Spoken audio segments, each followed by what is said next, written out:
Двојазични возови со поларни температури. Додека патниците кои секојдневно се возат со македонските возови се мрзнат, обидувајќи се да стигнат од една до друга дестинација. Директорот на МЖ Транспорт се пофали, добил нови локомотиви, М северни, М двојазични. Нови локомотиви со новото име на железницата и на два јазици. Се пофали на Фејсбук директорот Орхан Муртезани.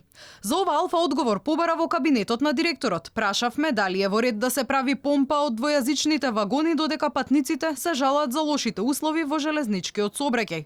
Оттаму засега одговор нема. Извори за Алфа пак брифираат дека состојбите во железничкиот сообраќај се катастрофални. Велат возот кој за 2 часа стигнуваше од Скопје до Гевгелија сега патува речиси двојно подолго.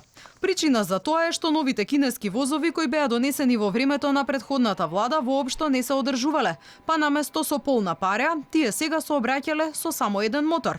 Патници кои секојдневно го користат железничкиот транспорт се жалат дека во вагоните студи како во фрижидер.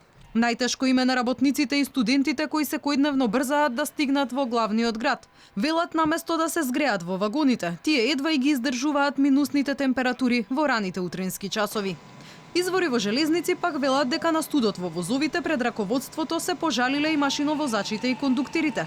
Дел од нив дури одбивале и да работат, па надлежните смислеле алтернативен, но и екстремно опасен метод за да ги згреат – плински боци.